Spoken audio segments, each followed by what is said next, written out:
और मैं शेर हूँ और शेर नहीं हूँ। तो भाई किरचॉफ्स लॉ तुम्हारे लिए एक सिरदर्द बना होता है। बहुत से बच्चे इस बात में कंफ्यूज रहते हैं कि भाई करंट इनकमिंग कौन सा, आउटगोइंग कौन सा, कहाँ केवीएल लगाना है, कहाँ केसीएल लगाना है। ये सब जो बातें हैं बच्चों को बहुत परेशान करती हैं। तो भाई इस वीडियो में बिल्कुल टू द पॉइंट बात करेंगे, कोई इंग्लिश हिंदी के बैरियर में नहीं पड़ेंगे, बिल्कुल सिंपल भाषा वो यूज करेंगे जो तुम्हें समझ में आती है। ठीक है। तो भाई किरचॉफ ने दो लॉज दिए थे, किरचॉफ करंट लॉ और दूसरा दिया था किरचॉफ वोल्टेज लॉ, जैसे कि आप स्क्रीन पे देख पा रहे हैं। ठीक है। लाइट की सेटिंग थोड़ी सी खराब है, बट कोई बात नहीं, इसको जल्दी ठीक कर लेंगे, अगले वीडियो में आपको लाइट की दिक्कत नहीं आएगी। अब किरचॉफ करंट लॉ ने एक सिंपल सी बात बोली भाई कि नोड के अंदर आने वाला करंट नोड के बाहर जाने वाले करंट के इक्वल होता है। ठीक है। इस बात का बिल्कुल ध्यान रखेंगे, बिल्कुल स्पष्ट हिंदी भाषा में बता रहा हूं कि भाई नोड के अंदर आने वाला करंट नोड के बाहर जाने वाले करंट के इक्वल होता है। सिंपल सी बात है यार, एक पाइप में जितना पानी एक सेकंड में एंटर करेगा उतना ही पानी एक सेकंड में निकलना भी चाहिए उसमें से, तभी जो है ना वो पाइप स्टेबल रहेगा। इसी तरीके से एक नोड में, नोड क्या होता है, एक ऐसा पॉइंट सर्किट में जहां पर कम से कम तीन तारे आपस में मिल रही हो, कम से कम तीन, ज्यादा कितनी मर्जी हो सकती है, दो तारों से नोड नहीं बनता है। ठीक है। नोड बनता है कम से कम तीन तारों से। ठीक है। तो एक ऐसा नोड, कोई भी नोड आप सर्किट में ले लीजिए, उसमें जितना करंट अंदर आ रहा है उतना ही करंट उस नोड से बाहर भी जाएगा। इसे कहते हैं किरचॉफ करंट लॉ। बिल्कुल स्पष्ट हिंदी भाषा में समझा रहा हूं, कोई इंग्लिश नहीं, कोई बुकिश लैंग्वेज नहीं, जो न्यूमेरिकल में काम आने वाली चीज है वो बता रहा हूं। ये किस पे बेस्ड है? कंजर्वेशन ऑफ चार्ज पे बेस्ड है। ये एडिशनल इंफॉर्मेशन आपको पता होनी चाहिए, एमसीक्यूज में कभी भी आ सकता है। अब बात कर लेते हैं सबसे खतरनाक किरचॉफ वोल्टेज लॉ, जिससे कि बच्चे बहुत डरते हैं कि भाई किरचॉफ वोल्टेज लॉ क्या चीज है। भाई बहुत ही सिंपल तरीके से बता रहा हूं, आराम से सुनो ध्यान से।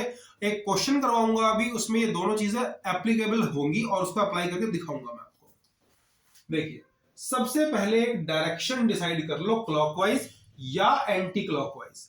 या तो आप घड़ी की डायरेक्शन में घूमोगे या घड़ी से उल्टा घूमोगे, या तो क्लॉकवाइज या एंटी क्लॉकवाइज।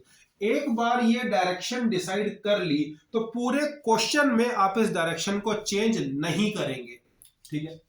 उसके बाद जो करंट तुम्हारी डायरेक्शन से मैच करे वो पॉजिटिव, नहीं तो नेगेटिव। बिल्कुल सिंपल सी बात। आपने जो डायरेक्शन डिसाइड करी है, अगर आप किसी ब्रांच में करंट देख रहे हैं और वो आपकी ही डायरेक्शन से मैच करता है तो आप उसे पॉजिटिव मानेंगे, और अगर आपकी एज्यूम करी हुई डायरेक्शन से उल्टा होता है तो आप उसको नेगेटिव मानेंगे। अब बच्चों को दिक्कत ये आती है कि सेल का क्या करें। चलो करंट तो समझ में आ गया, जो हमारी तरफ वो पॉजिटिव, जो हमसे उल्टा वो नेगेटिव, बहुत कॉमन सेंस की बात है। सेल का क्या करें?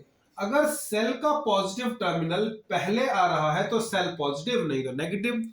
आप अपनी जिस डायरेक्शन में चल रहे हैं उसमें चलते चलते अगर सेल का पॉजिटिव टर्मिनल पहले आ जाता है तो आप उसे पॉजिटिव मानेंगे, अगर नेगेटिव टर्मिनल पहले आ जाता है तो आप उसे नेगेटिव मानेंगे। तो भाई सारों का सम मिलाकर जीरो होना चाहिए लूप के अंदर। लूप क्या होता है कि जहां से आपने लूप चलना शुरू किया वहीं पर आप वापस आ गए। Got it? तो इन दो चीजों को ध्यान से पढ़ लो, स्क्रीन को पॉज करो और आराम से इसको 1 मिनट पढ़ लो। स्क्रीन को पॉज करो, आराम से इसको 1 मिनट पढ़ लो अच्छे से। अभी हम क्वेश्चन करेंगे तो भाई बड़े आराम से 2 पॉइंट आपके क्वेश्चन सॉल्व करा देंगे।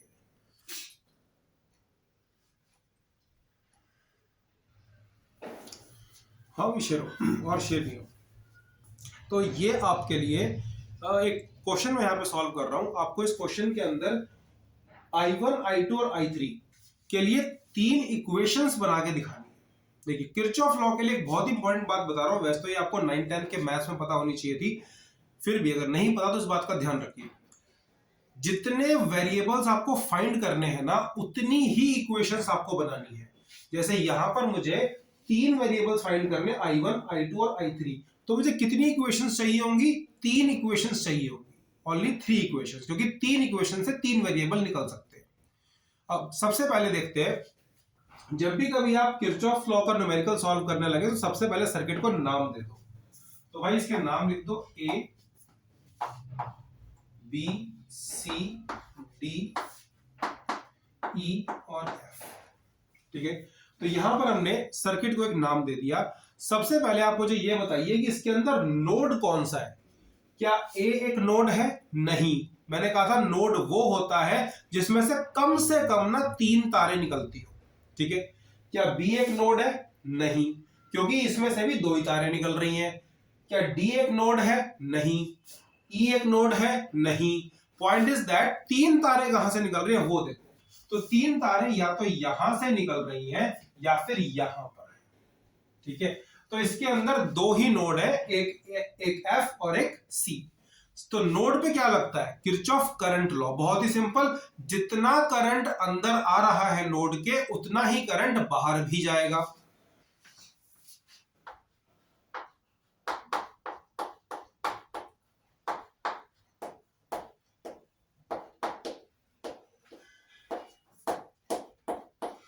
तो सबसे पहले हम नोड एफ के ऊपर जो है ना किरचॉफ करंट लॉ लगाएंगे। तो जो करंट नोड के अंदर आ रहा है उसे एक तरफ रख दो, incoming current is equals to outgoing current.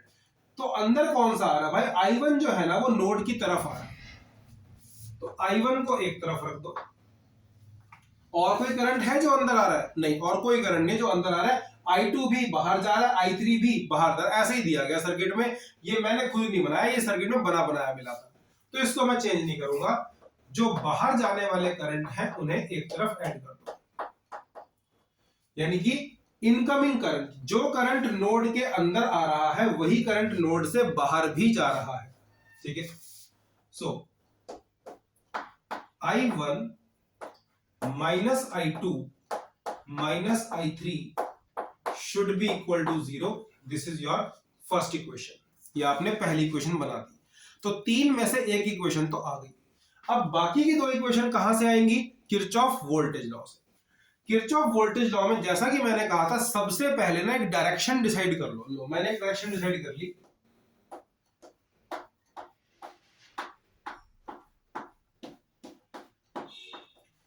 मैं ए से बी जाऊंगा, बी से सी जाऊंगा, सी से एफ, एफ से ए, यानी कि मैं घड़ी की डायरेक्शन में घूमूंगा।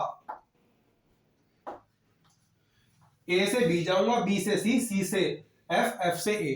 तो जिस डायरेक्शन में आप जा रहे हो उसका नाम लिख दो। Apply KVL in the loop A B C F A. Apply KVL in the loop A B C F A. तो भाई जैसा कि मैंने बताया था, जो करंट आपकी डायरेक्शन में है वो आपके लिए पॉजिटिव, जो उल्टा है वो नेगेटिव। तो भाई ये I1 इस ब्रांच में से होता हुआ, तो ऑब्वियसली बात है यहां से ऐसे होता हुआ I1 इधर से ऐसे आएगा। अब खुद देख लो कि जो I1 है वो तुम्हारी डायरेक्शन से उल्टा है। आप जिस तरफ जा रहे थे I1 उससे उल्टा आ रहा होगा, नेगेटिव होगा। -2 I1। अब अपनी ही डायरेक्शन में चलते हुए अगला जो करंट आपको मिला I2 तो ऐसे बह रहा है, I2 ऐसे जा रहा है, आपसे उल्टा जा रहा है, यानी कि आपके एरो से उल्टा जा रहा है I2। तो यानी कि ये भी क्या होगा आपके लिए? नेगेटिव। तो इसको रेजिस्टेंस से मल्टीप्लाई कर दो, -6 I2। अब बात कर लेते हैं बैटरी की। आप जब इस डायरेक्शन में चल रहे थे तो आपको इस बैटरी का पहले नेगेटिव टर्मिनल मिला। तो नेगेटिव टर्मिनल मिलने की वजह से ये 27 वोल्ट की बैटरी को आप माइनस में लिखेंगे, और इधर चलते हुए आपको 24 वोल्ट का पहले जो है पॉजिटिव टर्मिनल मिला, तो आप इसे पॉजिटिव लिखेंगे, और सबका सम मिला के कर देंगे आप 0। सबका सम कितना हो गया? 0। अपने लूप में चलते हुए अगर बैटरी का पॉजिटिव टर्मिनल पहले आता है तो उसे पॉजिटिव, अगर नेगेटिव पहले आता है तो नेगेटिव। इसको हल्का सा साफ सुथरा कर लेते हैं। -2 I1 -6 I2 -3 इक्वल्स टू 0। सबका माइनस हटा के 2 I1 plus 6 I2 plus 3 equals to 0। This is your second equation. तो 3 इक्वेशन बनानी थी जिसमें से कि आपने 2 यहां बोर्ड पर देख लिए। अब तीसरी के लिए आप नीचे वाले लूप में केवीएल लगा दो। डायरेक्शन आप चेंज नहीं कर सकते,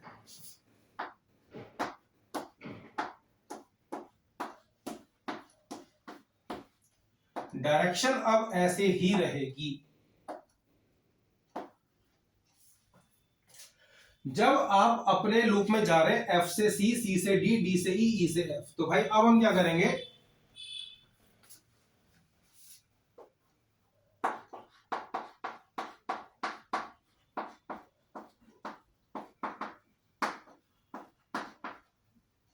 apply KVL in the loop F C D E F, F C D E F, ठीक है।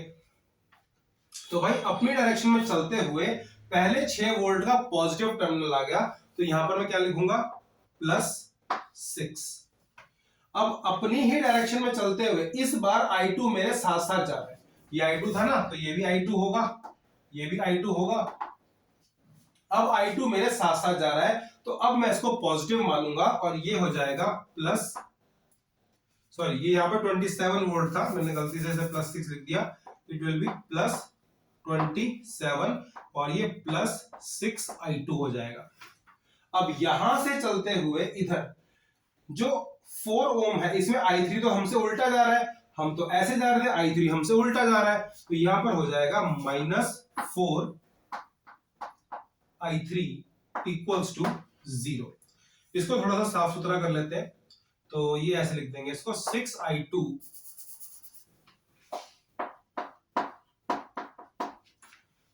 -4 I3 +27 equals to 0। So this is your third equation. तो क्वेश्चन में यही कहा गया था कि आपको 3 इक्वेशन बना के दिखानी है, ये पहली, ये दूसरी और ये तीसरी। तो भाई आजकल जो बोर्ड में क्वेश्चंस आ रहे हैं उसमें आपसे इनकी वैल्यूज नहीं पूछी जाती, सॉल्व करने को नहीं कहा जाता है, आपको बस 3 इक्वेशंस बना के दिखाने को कहा जाता है। तो बस 3 इक्वेशन बनाने का तरीका क्या है कि एक लगा दो KCL और 2 लगा दो KVL। अगर आपको वीडियो समझ में आया तो कमेंट सेक्शन में बताएं कि भाई वीडियो क्लियर हुआ, किरचॉफ लॉ के न्यूमेरिकल करने का तरीका आ गया, ठीक है। अगर नहीं क्लियर हुआ तो कमेंट सेक्शन में लिख के बताएं कि वीडियो में न्यूमेरिकल करने का तरीका क्लियर नहीं हुआ, मैं फिर दोबारा कोशिश करूंगा आपको समझाने के लिए। So thank you very much for watching this video.